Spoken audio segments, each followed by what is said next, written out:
নতুন আরেকটি ভিডিও নিয়ে হাজির হয়ে গেলাম। তবে মূল ভিডিওতে যাওয়ার আগে অবশ্যই চ্যানেলকে লাইক সাবস্ক্রাইব করে চ্যানেলের সাথে থাকবেন, এটা হচ্ছে অনুরোধ আপনাদের সবার কাছে। যে বিষয় নিয়ে আমি আলোচনা করব সেটা হচ্ছে এক মার এক ছেলে, বাবা মারা গেছে। আপনার ছেলে যখন মেট্রিক পরীক্ষা দিবে ঠিক সেই সময় বাবা মারা যায়। বাবা মারা যাওয়ার পর এই মা, কারণ তার বাবার অনেক সয় সম্পত্তি ছিল, সব সয় সম্পত্তি তার মায়ের নামে তার বাবা লিখে যায় মৃত্যুর আগে। লিখে যায় বলে এই ঘটনাটা ছেলে বিয়ের পরে জানতে পারে। ছেলেরা যখন বিয়ে করায় তখন ছেলে এই ব্যাপারটা জানতে পারে। জানতে পারার পর বউ আর ছেলে মিলে দুজনে তারা পদক্ষেপ নেয় যে মাকে পাগল হয়ে যাওয়ার ইঞ্জেকশন মাকে দিবা প্রতিদিন রাত্রে। তো মা জিজ্ঞাসা করে, বাবা আমার কিসের ইঞ্জেকশন দেয় এগুলা? ছেলে বলে, মা তোমাকে ইঞ্জেকশন এগুলো দেই হচ্ছে তোমার অসুস্থ শরীর, এই জন্য ডাক্তার দেখাইছি না তোমারে, তো ওই ডাক্তার বলছে ডেলি ইঞ্জেকশন দিতে হবে। তো ছেলে প্রতিদিন ইঞ্জেকশন দেয়।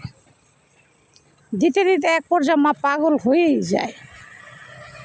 হয়ে যাওয়ার পর সে বাড়িতে থাকে না, বাড়ি থেকে বের হয়ে যায়। ছেলে খুঁজে আনার পরে যা সয় সম্পত্তি আছে সব সয় সম্পত্তি ছেলে মা পাগল হয়ে যাওয়ার সাথে সাথে তার নামে এটা আপনার উইল করে নিয়ে আসে। নিয়ে আসার পর একদিন মা তো পাগলই হয়ে গেছে, শিকল দিয়ে তারে বাইন্দা রাখা হয়।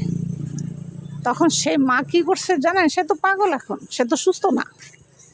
সেই মা তার ছেলেকে আর বউকে আর তার ছোট নাতিকে কীভাবে যেন শিকল কাইটা, সে ওই হাতের দ্বারে লোহার মতো কিছু একটা ছিল তার কাছে, হাতের কাছে, এই শিকল কাইটা সে বের হইয়া ছেলে বউ আর ছেলের নাতি এগুলো সবগুলোরে ঘুমের ভিতরে সেই পাগল মা খুন করে ফলাইছে। এখন বাড়ি ভরা পুলিশ আসছে, আয়সা দেখে মা পাগলের মতো উঠানে বইসা রইছে আর মাথা চুলকাইতেছে, চুল সব এলোমেলো। সবাই জিজ্ঞাসা করতেছে, পুলিশে জিজ্ঞাসা করতেছে মারছেন কেন আপনি তাদেরকে? এখন সে যে জবাব দিবে, আশেপাশের মানুষ সবাই বলতেছে আপনি কারে কি জিজ্ঞাসা করেন? হ্যাঁ, পাগল আজকে দীর্ঘ 4-5 বছর ধরে তার ছেলেই তার পাগল বানাইছে ইঞ্জেকশনের মাধ্যমে। সে খুব ভালো একজন মহিলা ছিল, ফরজগাড়ির লোক ছিল। এখন সে পাগল হয়ে যায়, ছেলে মেয়ে বউ কিছুই চিনে না চেনার কারণে এদেরকে সে খুন করছে। এই অবস্থা। পাশের বাবুটাকে কই যাও? ও বোর্ডিংয়ে থাক। মায়েরটা শেষ হয়েছে না? মায়ের তো শেষ হইব, দেরি আছে। ভালো আছেন না? আছে আলহামদুলিল্লাহ ভালো। কে মারা গেছে কদিন আগে? আমার শাশুড়ি অসুস্থ ছিল তো অনেকদিন। তাই না? ঘা হয়ে গেছে শুয়ে থাকতে থাকতে, এই জন্য মারা গেছে। অনেকটা ঘা হয়ে গেছিল শরীর। তাহলে আমার ননদ কেমন আছে? ননসটা আছে আছে আমরাই আল্লাহ রাখছে। কখনো আমাদের ঠিকানা এরপরে আল্লাহ, এটা আল্লাহ দিতে পারবো, আমরা বুঝতে পারবো।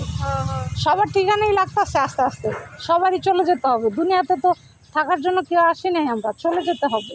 মোবাইলে কি কথা কর নাকি? না, মোবাইলে কথা কই, ভিডিও বানাই, এই আর কি। যাই হোক, তুমি বুঝবা না। তো যাই হোক, চলে যেতে হবে সবার একদিন, এটা হচ্ছে বড় কথা।